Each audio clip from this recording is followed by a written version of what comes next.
ভূমিকা, প্রিমিসকে আমাদের সাথে নিয়ে চলো। আমরা যখন যাচ্ছি ঘুরতে, ও আমাদের সাথে আসুক, অনেক মজা হবে। না না, প্রিমিসের যাওয়ার কোনো দরকার নাই। আমরা যে রেস্টুরেন্টে যাব সেখানে গেলেও জীবনে ওই রেস্টুরেন্টের বিল দিতে পারবে না। তো শুধু শুধু ওকে নিয়ে ঝামেলা পাকানোর কোনো দরকারই নাই। আরে সমস্যা কি, ওর বিলগুলো আমরা দিয়ে দিব নে। ওর কাছে টাকা নাই তো কি হয়েছে, আমাদের কাছে তো টাকা আছে, আমরা নিয়ে গেলেই তো হয়। আরে অদিতি, তুমি দেখছো ওর জামা কাপড়ের কি অবস্থা? আমরা ওকে ওখানে নিয়ে গেলে সবাই আমাদেরকে কি বলবে বলো তো? আর আমরা যেখানে যাব ও তো কোনোদিন সেখানে যাই নাই, ওকে আমাদের সাথে নেওয়ার কোনো দরকারই নাই। অদিতি শোনো, প্রিমিসকে আমাদের সাথে নিয়ে গেলে আমাদের পুরো আনন্দটাই নষ্ট হয়ে যাবে। প্রিমিসকে তারা যখনই সুযোগ পায় এইভাবে অপমান করতে থাকে। এখন যে মেয়েটি প্রিমিসকে অপমান করলো সেই হচ্ছে ভূমিকা। আর এই ভূমিকায় তাদের গ্রুপে যখন কাজ করার দরকার হয় প্রিমিসকে দিয়ে সেই কাজগুলো করে থাকে, কিন্তু তারপরও প্রিমিসকে তারা এইভাবে অসম্মান করে। অদিতি প্রিমিসকে তাদের সাথে নিয়ে যাওয়ার চেষ্টা করলেও তাদের বন্ধু বান্ধবীদের আচরণ দেখে সে চুপ হয়ে যায়। তারা আসলে কোথায় যাবে আর কেনই বা তারা প্রিমিসকে সেখানে নিতে চায়নি? প্রিমিসরা যেই কলেজে পড়ালেখা করে সেই কলেজের এক বড়লোকের ছেলে শান, সে আজকে তার বাবার কাছে অনেক আবদার করে 1 কোটি টাকা দামের গাড়ি নিয়ে কলেজে আসে। আর সেটি দেখে তাদের কলেজের মেয়েরা অবাক হয়ে যায়, বিশেষ করে ভূমিকা নামের একটি মেয়ে। আরে শান, তোমার নতুন গাড়ি নাকি এটা? ওয়াও, অনেক সুন্দর হয়েছে তোমার নতুন গাড়িটা। হ্যাঁ, এটা আজকে কিনছি। আব্বুকে বলছি, আব্বু এটা সাথে সাথে কিনা দিছে। এই ধরো 2-3 মাস চলে আবার নতুন আরেকটা কিনা নিব।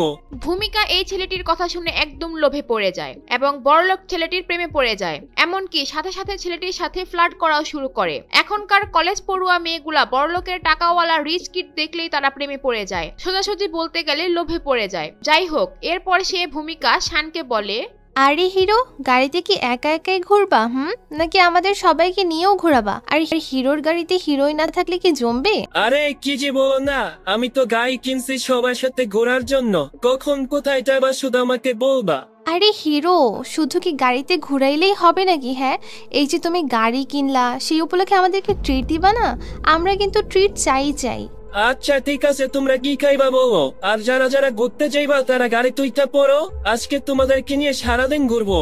ঠিক এরপরই যখন সবাই তারা গাড়িতে উঠতে নিবে তখন অদিতি প্রিমিসকে নিয়ে যাওয়ার কথা বলে, আর সবাই মিলে তারা প্রিমিসকে অপমান করে। আর তারপর তারা প্রিমিসকে রেখে গাড়ি নিয়ে সেখান থেকে চলে যায়। আর এইদিকে কোয়েল তার বন্ধু শান্তর সাথে দেখা করতে আসে, কারণ সে মনে করে যে তার বন্ধু শান্তর বাবাই তাদেরকে খান গ্রুপের হাত থেকে রক্ষা করেছে। এর জন্য কোয়েল শান্তর সাথে দেখা করতে আসে। শান্ত, তোমাকে যে কিভাবে ধন্যবাদ দিব বুঝতে পারতাছি না। তুমি না থাকলে আমাদেরকে কেউ খান গ্রুপের হাত থেকে রক্ষা করতে পারতো না।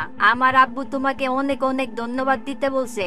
শান্ত কোয়েলের কথা শুনে কিছুই বুঝে উঠতে পারছিল না, কারণ শান্ত যখন তার আব্বুকে কোয়েলদের সমস্যার কথা বলেছিল শান্তর আব্বুর সাথে সাথে না করে দিয়েছিল। সে কোনো হেল্প করতে পারবে না, কারণ খান গ্রুপ অনেক শক্তিশালী। এটা জানার পরেও কোয়েল যেহেতু তাকে ধন্যবাদ দিতে এসেছে তাই সে সত্যটা না বলেই সে বলে, ও আচ্ছা, তাহলে এই ব্যাপার। আমি গতকালকে তুমি ফোন দেওয়ার পর আমার আব্বুকে বলছিলাম, হয়তো আব্বু বিষয়টা সলভ করে দিছি।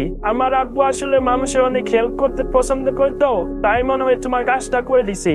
আর আমি আমার আব্বুর একমাত্র ছেলে, আমি কিছু বললে বা চাইলে আমার আব্বু না করে না। শান্তর এই চাপাবাজি শুনে কোয়েল তো একদম ফিদা হয়ে যায়। এরপর তাদের মধ্যে অনেক কথাবার্তা হয়। এক পর্যায়ে তারা দুজনে মিলে লং ড্রাইভে ঘুরতে যাওয়ার সিদ্ধান্ত নেয় এবং তারা যখন ঘুরতে যায় অনেক বৃষ্টি শুরু হয়ে যায় আর রাস্তা পিচ্ছিল হয়ে যায় আর তাদের গাড়িটা অ্যাক্সিডেন্ট করে। সেখানে কোয়েল আহত হয় আর তাকে হসপিটালে নিয়ে যাওয়া হয়। এইদিকে কোয়েলের অ্যাক্সিডেন্টের খবর পেয়ে তার বন্ধুরা তাদের কলেজের সামনে একত্রিত হয়। প্রিমিস দোস্ত, ঘটনাতে একটা ঘুরতে গেছি, কোয়েল অ্যাক্সিডেন্ট করছে, ও এখন হসপিটালে আছে।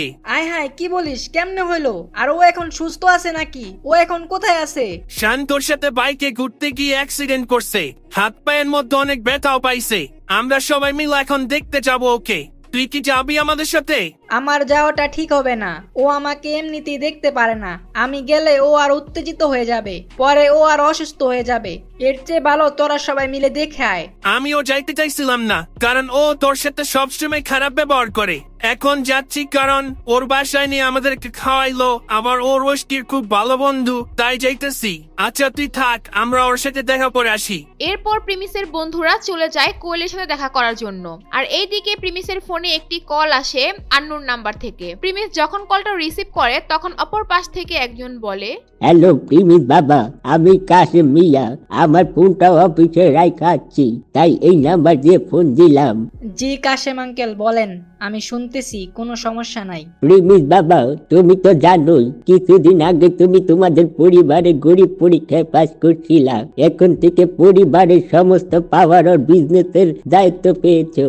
এখন থেকে তো বাবা তোমাকে এই বিজনেস হ্যান্ডেল করতে হবে। তোমাদের চৌধুরী পরিবারের এত সম্পত্তি, ধন দৌলত, এগুলা এখন থেকে আস্তে আস্তে তোমার দেখতে হবে। আচ্ছা আমি বুঝতে পারছি, কিন্তু এখন আমার কি করতে হবে বলেন। আমাদের ঢাকা সিটি যে সেক্টরটা আছে ওইখানে আপনাদের চৌধুরী কোম্পানি যত লোক আছে তাদের সাথে আপনার পরিচয়টা করাইতে বলছে আপনার আব্বু। আর সেখানে আমাদের বারেক মিয়াও থাকবে, সে আপনাকে সব বুঝিয়ে দিবে। ও আচ্ছা, কিন্তু আমি তো এখন কলেজে আছি, আর আমি একেবারে বিজনেসে পুরোপুরি দায়িত্ব নিতে পারবো না এখন, কারণ আমি পড়ালেখাটা শেষ করে তারপরে ফুল টাইম সময় দিতে পারবো। জি প্রিমিস বাবা, আপনি পড়াশোনার পাশাপাশি এটা করবেন। আমি আপনার জন্য একটা গাড়ি পাঠাই দিচ্ছি, আপনার কলেজ থেকে এসে আপনাকে নিয়ে যাবে। না না, তার কোনো দরকার নাই, আমি সেখানে একাই যেতে পারবো, কোনো সমস্যা হবে না, আপনি গাড়ি পাঠায়েন না। প্রিমিস গাড়ি পাঠাতে না চাওয়ার কারণ হচ্ছে সে চায় না তার কলেজের মানুষ এখন তাকে আবার প্রশ্ন করুক, তাই সে নিজে ট্যাক্সিতে যাওয়ার সিদ্ধান্ত নিয়েছে। এরপর প্রিমিস কি পারবে তাদের বিজনেসের দায়িত্ব নিতে? বিজনেসে জয়েন করার পর কি প্রিমিস তার আসল পরিচয়ে ফিরে আসবে?